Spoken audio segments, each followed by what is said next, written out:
training course. Port Facility Security Officer. Prepared and conducted by Maritime Bureau of Africa, MBA.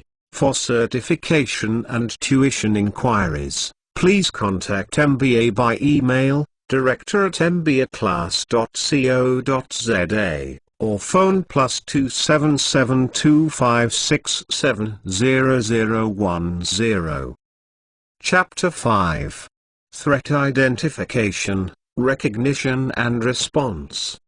5.1. Recognition on a non-discriminatory basis, of persons, activities posing potential security risks. Suspicious patterns of behavior, while emphasizing the importance of avoiding racial profiling and ethnic stereotyping. Examples of suspicious behaviors include unknown persons photographing vessels or facilities. Unknown persons attempting to gain access to vessels or facilities. Individuals establishing businesses or roadside food stands either adjacent or in proximity to facilities. Unknown persons loitering in the vicinity of vessels or port facilities for extended periods of time. Vehicles with personnel in them, loitering and perhaps taking photographs or creating sketches of vessels or facilities.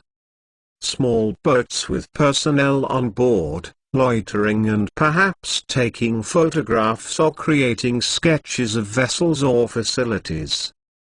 General aviation aircraft operating in proximity to vessels or facilities.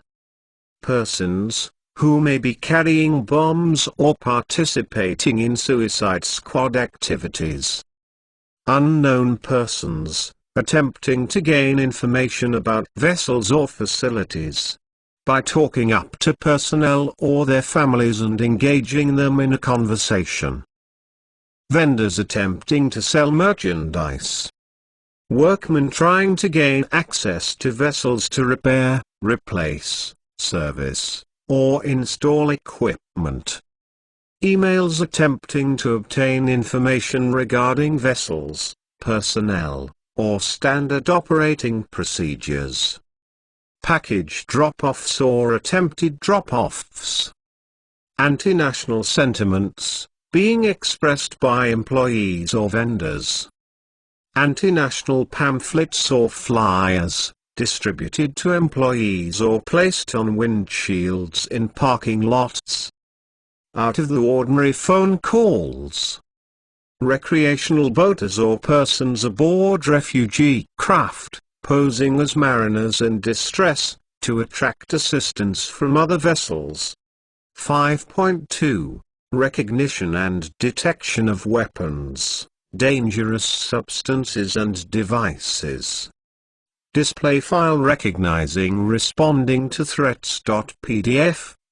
5.3. Methods of personal physical searches and non-intrusive inspections.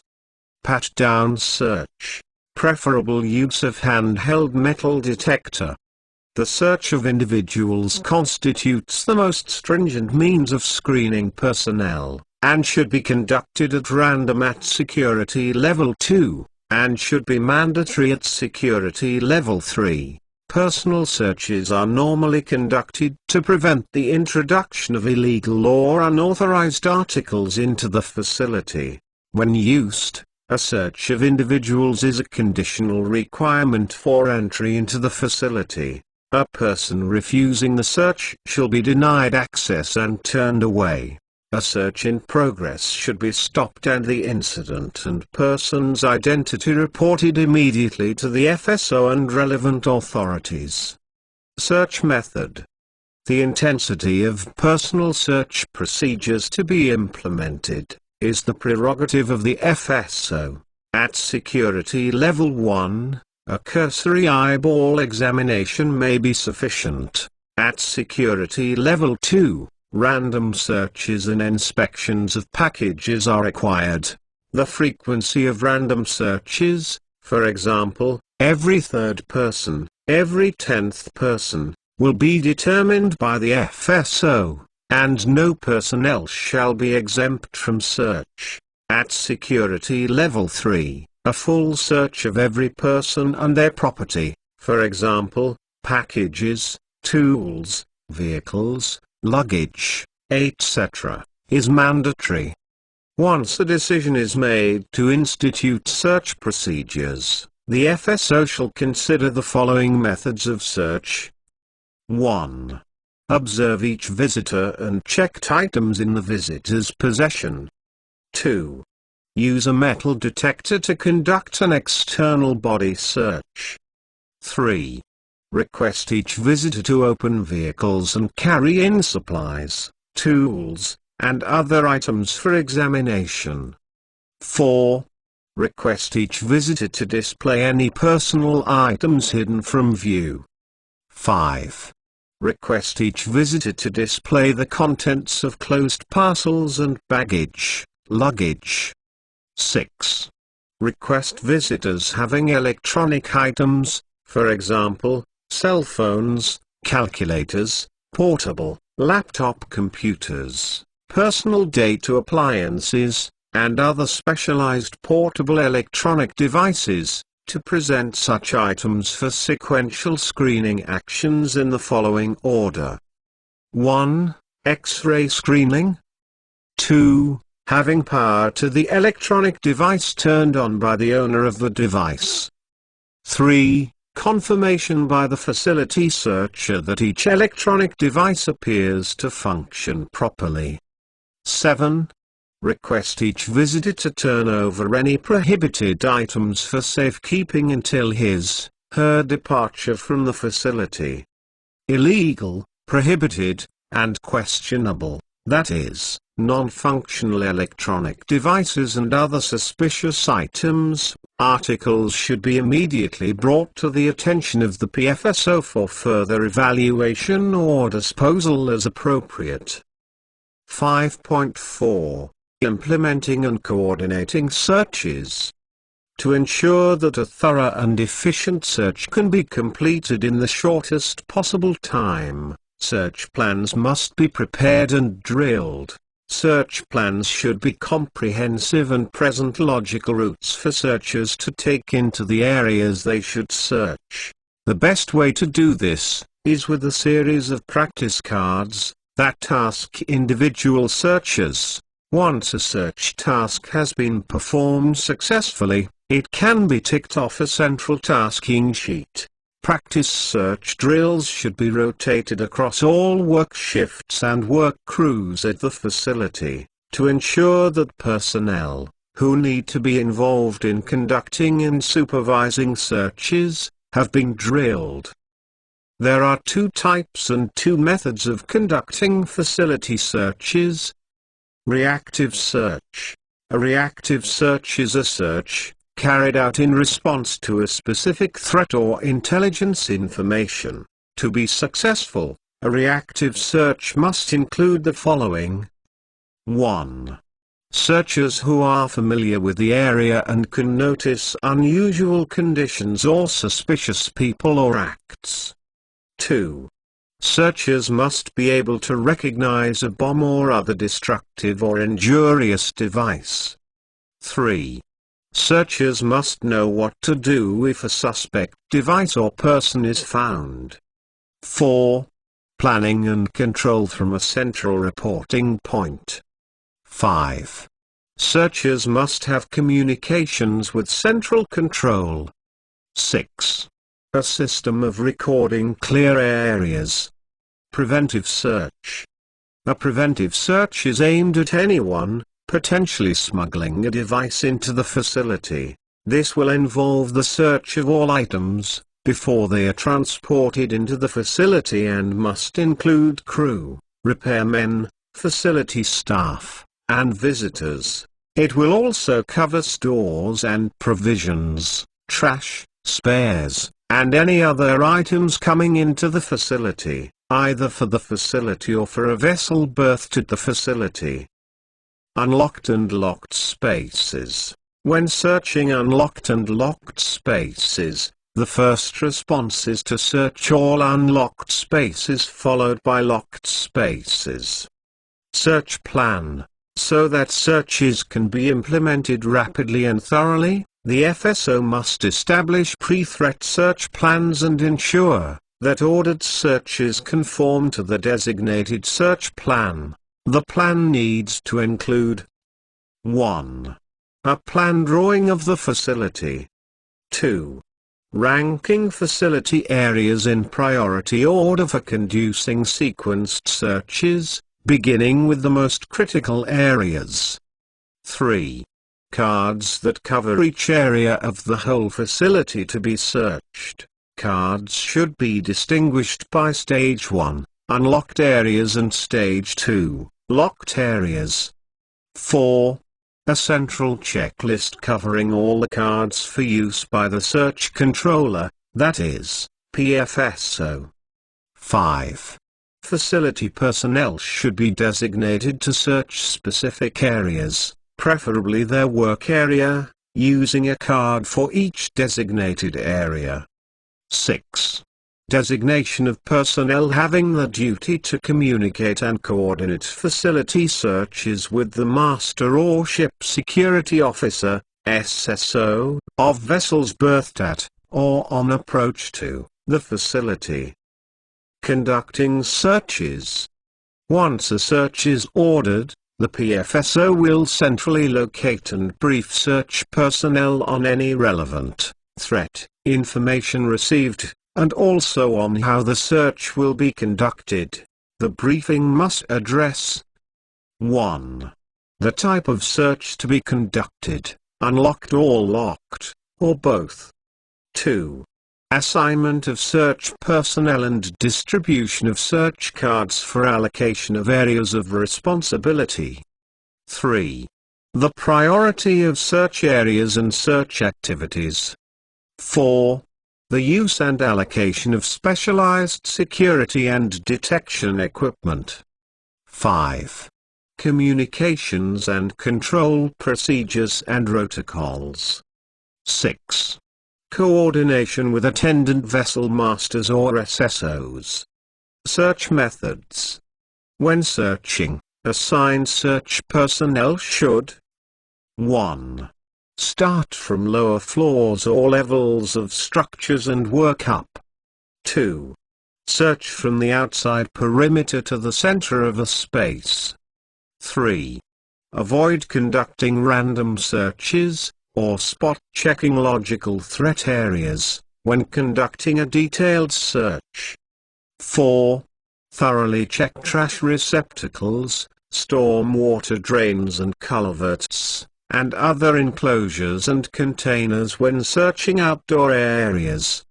5. Personnel familiar with machinery, utility, and other specialized spaces shall conduct searches of these areas.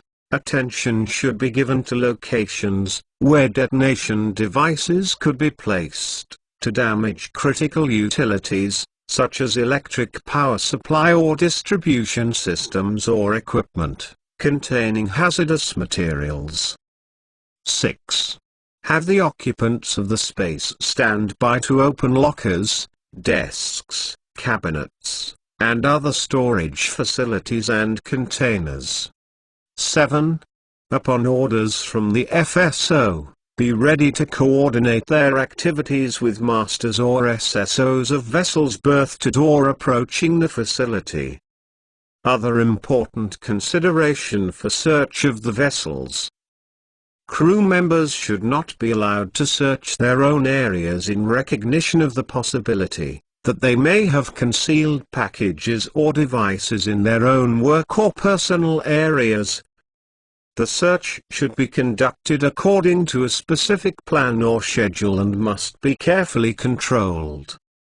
Special consideration should be given to search parties, working in pairs with one searching high and one searching low. If a suspicious object is found, one of the pair can remain on guard while the other reports the find.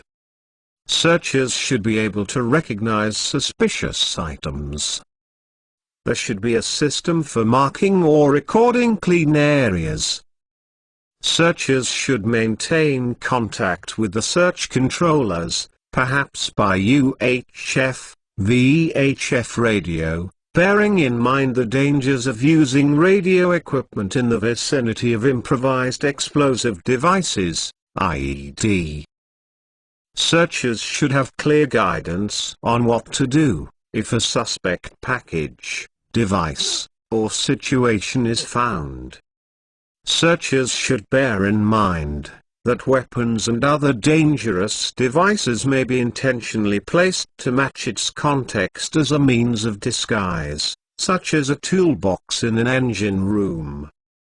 Search of the vessel's areas should include in cabins, backsides and underneath drawers, between bottom drawer and deck, beneath bunks, for example taped to bunk frame under mattress, under wash basin, behind removable medicine chest, inside radios, recorders etc.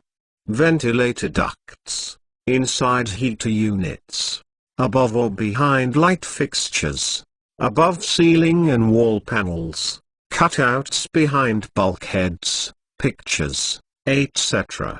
False bottom closets hanging clothes, inside wooden clothes hangers, inside rolled spare socks, hollowed out moldings, in companionways, ducts, wire harnesses, railings, fire extinguishers, fire hoses and compartments, access panels in floors, walls, ceilings, behind or inside water coolers, igloos, in toilet and showers, behind and under sinks, behind toilets, in ventilation ducts and heaters, toilet tissue rollers, towel dispensers, supply lockers, taped to shower curtains, exposed piping, and light fixtures, access panels in floors, walls, ceiling, on deck, ledges on deck housing, electrical switch rooms, winch control panels, lifeboat storage compartments, under coiled lines, in deck storage rooms, paint cans, cargo holds, battery rooms, chain lockers, in engine room, under deck plates, cofferdams, machinery pedestals, bilges, journal bearing shrouds and sumps on propeller shaft, under catwalk, in bilges, in shaft alley, escape ladders and ascending area, in ventilation ducts, attached to piping or in tanks with false gauges, equipment boxes, emergency steering rooms, storage spaces, in galleys and stewards' stores, flour bins and dry stores, vegetable sacks, canned foods,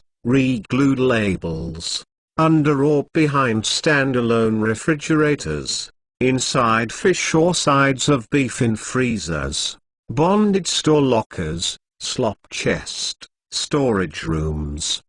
5.5 Response to security threats. Generic response. Any act or condition that may result in damage, loss or destruction of property, loss of life or disruption of the facility's mission is a threat. A single individual, a small group, or a paramilitary or military force may initiate a threat. The minimum physical security standards in this plan are provided primarily in response to a threat, imposed by a single individual or a small group, who might attempt to attack the facility or board a vessel, berthed alongside the facility. Weapons and ammunition. Port facility policy states that no weapons or munitions are permitted within the facility, other than authorized law enforcement or other government agencies. Occasions may arise in response to specific security threats, when government authorities order the placement of small arms and other portable weapons in a secure location in the facility. If this order is given, such weapons and ammunition shall be secured in the Security Control Center or other designated secure area. Use of force. Personnel are entitled to exercise the right of self-defense in response to hostile acts or hostile intent. This is true both in times of peace and during armed conflict. In a peacetime environment, an actual or threatened imminent attack may be deflected by the application of force to the extent necessary and appropriate to terminate or forestall the attack, where no reasonable alternative is available. Furthermore, the facility and its security personnel need not wait to experience an actual attack prior to responding in self-defense.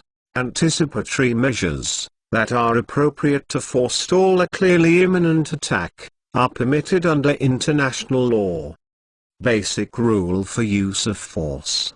Personnel engaged in security activities will avoid the use of force when their assigned responsibilities can be discharged without resort to its use. However, if security responsibilities cannot be discharged without resort to the use of force, personnel shall use the minimum amount of force necessary to discharge their assigned responsibilities and to achieve their established security objectives. Security objectives. The following hierarchy establishes appropriate levels of force in the order in which they should be applied, and details the methods and tactics to be utilized in achieving the various levels of force. Verbal command. The verbal command is the ideal method of control, since it results in the desired degree of control with no physical effort being exerted, and minimizes the prospect of physical injury. A problem arises when the facility is faced with controlling non-facility personnel and members of the public, who believe they are not subject to facility orders, and whose objective is to willfully assault the facility and its personnel. In these instances the verbal command is usually ineffective. Physical force. Direct physical contact is not a very effective application of force, since the outcome is never certain. For this reason, the facility's security personnel should avoid actual physical contact, except as required for searching or other controlled evolutions. One-on-one contact must be avoided, unless it is required by a surprise situation. The security force member should protect himself until he can back away, and then proceed to the next higher level of force required to control the attacking individual, such as restraining the individual with handcuffs or plastic cuffs on wrists and ankles. Once the resisting individual is restrained, the use of physical force will be confined to assisting the movement of the individual from one location to another. The available means of physical force are physical barriers. Physical barriers such as locked doors or confinement pens will restrict movement and can be used to prevent an outsider from reaching his objective. Fire hose use. The use of a fully charged fire hose putting forth a solid stream of water can be a very effective application of physical force that avoids direct contact during the early phase of an intruder's attempts to gain entry to the facility. Chemical agent control. The common chemical control agent used by security personnel is identified as oleocapsicum, or pepper spray. The effect of this agent is temporary in nature, lasting no longer than 15 or 20 minutes. This amount of time is generally enough to gain physical control of the individual, or group, and to apply restraining devices. OC is classified as non-lethal, since there are generally no significant after effects when properly used. Physiological effects are immediate, and there is a high margin of safety. The use of chemical control agents should always be considered early in a confrontational situation, where the intruding party is advancing on a member of the facility's security force.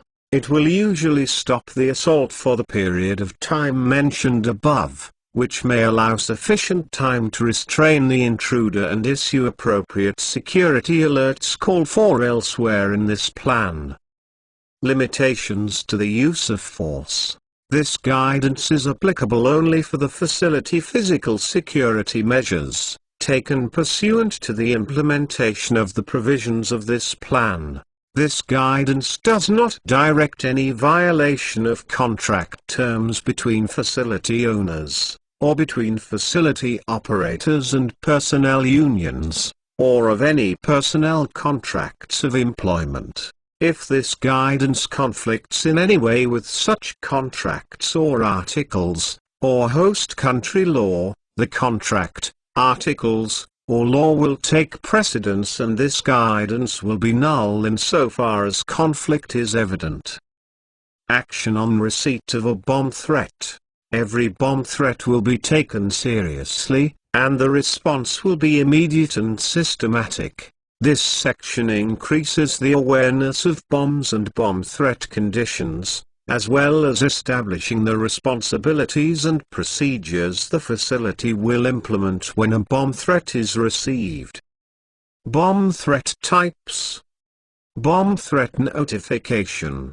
Any individual at the facility, who has received a bomb threat, will immediately notify the PFSO. Upon notification, the FSO will designate a person as the bomb scene officer, BSO. This individual will then notify contacts of the all relevant agencies and involved parties. Package and mail bombs. The outward appearance of a package or mail bomb is limited only by the imagination of the sender. However, these bombs have exhibited the following unique characteristics that may assist facility personnel in identifying a suspected package or letter. 1. Mail bombs may bear restricted endorsements such as personal or private. 2. The addressee's name and title may be inaccurate. 3. Mail bombs may reflect distorted handwriting or the name and address may be prepared with homemade labels or cut and paste lettering. 4. Package or mail bombs may have protruding wire, aluminium foil, or oil stains visible and may emit a peculiar odor. 5. Mail bombs may have an excessive amount of postage stamps affixed. 6. Letter type bombs may feel rigid or appear uneven, or lopsided. 7. Parcel bombs may be unprofessionally wrapped and endorsed, fragile, handle with care or rush, do not delay, or similar instructions. 8. Package or parcel bombs may have an irregular shape, soft spots, or bulges. 9. Package or parcel bombs may make a buzzing, ticking noise, or a sloshing sound. 10. Pressure or resistance may be noted when removing contents from an envelope or package. Telephone bomb threats. There are two reasonable explanations for a caller reporting that a bomb will go off at a particular time. 1.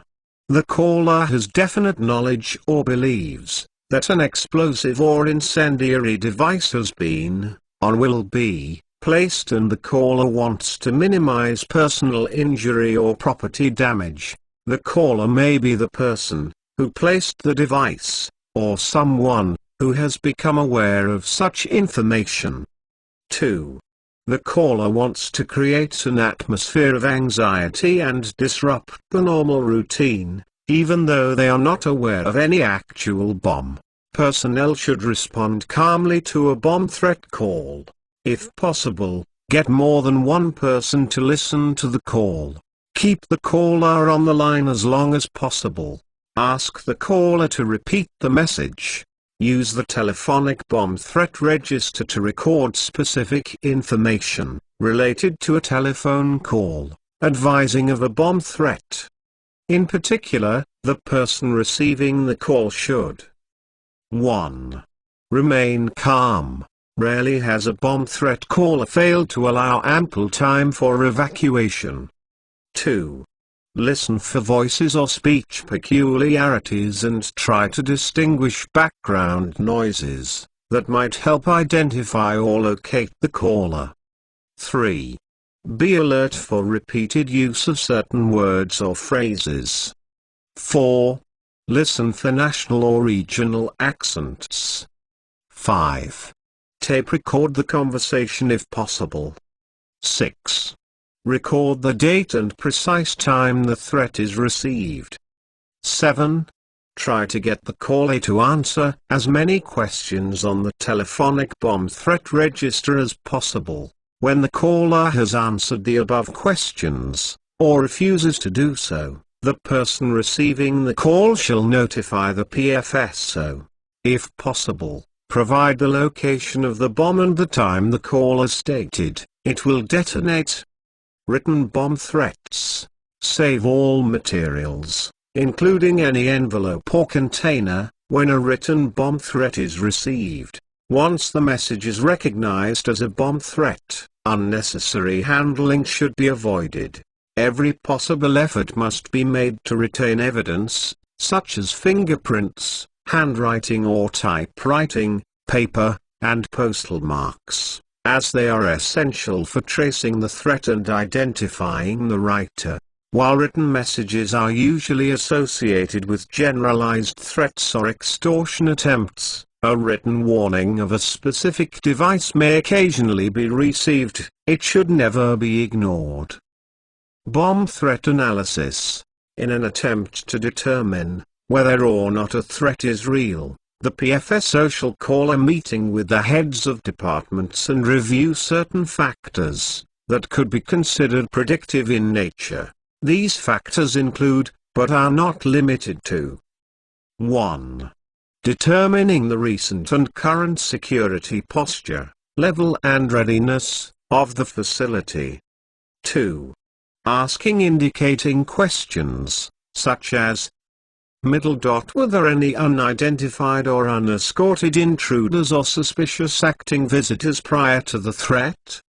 Were stores, cargo, mail, spare parts, or new equipment taken into, or through, the facility prior to the threat? Has there been any recent dissension or unrest among facility personnel? Are there any disgruntled employees or contractors? Has there been recent activity by activist groups or terrorist organizations? 3. Conducting a risk evaluation related to vessels berthed alongside, or approaching or departing, the facility and evaluating their recent ports of call. Bomb threat actions, operational. When a threat is received, the FSO shall take the following operational actions as appropriate. 1. Consider ceasing operations. 2. Disconnect loading arms and hoses at the vessel and secure transfer systems. 3. Secure tanks. 4. Prepare to activate fire water systems. 5. Prepare to assist berthed vessels to depart. 6. Inform the appropriate maritime security authorities and comply with pertinent instructions or requirements. 7. Inform local police, the bomb disposal unit, state and state intelligence officers, and firefighting and emergency services. 8. Inform the SSOs of approaching vessels. 9. Prepare to evacuate the facility. Action on discovery of a bomb or a suspect. Package policy statement. Facility policy states that under no circumstances will anyone touch or remove a suspicious that may contain a bomb or other destructive device. When a suspect package is found, it should be reported immediately to the PFSO, giving a brief description if possible. Then follow the procedure guidelines below. Note: this section should provide a procedure developed by the facility in conjunction with local authorities, such as the local police, fire department, and bomb disposal unit. Actual explosion or detonation. In the event that an incendiary device has been detonated or exploded, the primary concern is for preserving life and assisting those who are injured. At this point, assembly and a head count should be made of all personnel and evacuation of the facility ordered. Modification of the assembly points for personnel and the initiation of emergency response by trained facility personnel will be conducted, according to the emergency plan. Bomb disposal units should be trained to provide additional consideration to secondary devices that are sometimes set by terrorist groups. Such devices are designed to detonate after the primary device has caused emergency services and first responders to be on scene, with the intent of causing additional injury, loss of life. Evacuation procedure. Evacuation of the facility will commence only when the PFSO is satisfied that the information received is credible, or when acting under the instruction of recognized emergency management or law enforcement authorities. Method of communication. The PFSO will alert personnel by the activation of the fire alarm, thereby initiating the assembly of, and accounting for, all personnel located within the facility, including ship's personnel and visitors. The personnel and visitor log sheet will be incorporated into the system of checking personnel and vehicles that are located within the facility. Communication with facility personnel and SSOs will be conducted through the use of handheld radios. Primary and secondary evacuation routes. Primary evacuation of the facility will be through the main gate, road. Normal procedures for the accounting and searching of personnel and vehicles that exit the facility will be implemented, unless otherwise directed by the PFSO or National Security Department. If there is cause for the primary evacuation route to become unserviceable, the secondary exit point from the facility is at the road gate. Normal procedures for the accounting and searching of personnel and vehicles that exit the facility will be implemented, unless otherwise directed by the PFSO or National Security Department. If both the primary and secondary exits points from the facility are unserviceable, facility personnel and visitors are instructed to follow the orders of the PFSO, the next person in command, or National Security Department officers. Response specific to MARSEC levels. 1. Security Level 1. Normal, the level at which ship or port security normally operates. It refers to the minimum appropriate protective security measures that must exist at all times. 2. Security Level 2. Heightened, applies when there is a heightened risk of a security incident and additional protective security measures must be implemented. 3.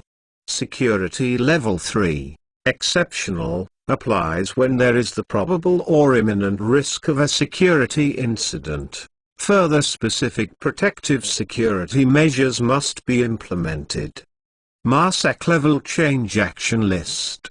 Within 12 hours, implement additional security measures. All communications and interactions are logged with date, time. Contact port users with information about changes in MARSEC levels. Coordinate and provide prevailing threat and response information. Coordinate with the state and local police, emergency management, fire, and so on, as appropriate. Vessels moored and scheduled to arrive within 96 hours are notified and declarations of security are revised. Report compliance to National Security Agency within 12 hours.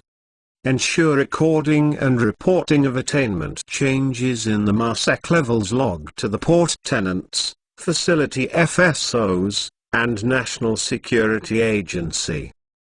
Coordinate with law enforcement and contract security to ensure additional land-based and/or waterside patrols to address security needs and requirements at MARSEC 2 and 3. During MARSEC 2 and 3, additional armed personnel are assigned to provide reinforced staffing around the clock. Coordinate with law enforcement and/or contract security to optimize multi-agency efforts to conduct security checkpoint inspections. Increases in MARSEC level require communications to security and facility personnel. Conduct random inspections to ensure compliance with security requirements. Distribute appropriate information to law enforcement commands. Convene meeting of port users' security committees. Implement additional inspections of piers and wharves including underwater inspections. Inform tenants, and all facility personnel, about identified threats, reporting procedures for potential threats, suspicious persons, and conveyances, vehicles and waterside crafts, and reinforcing the need for personal vigilance. Communicate changes in MARSEC levels to vessels en route to port via harbor master, harbor pilots, and berthing operations. FSO ensures that the declaration of security is signed and implemented prior to moving passengers, cargoes, and ships' stores to and from common use vessels. Communication of current MARSEC level to other interested parties is very important. Many PF maintain a website, including a page dedicated to explaining MARSEC, and a banner or notice that the port is currently operating under a specific MARSEC level. Indo of Chapter 5 audio file.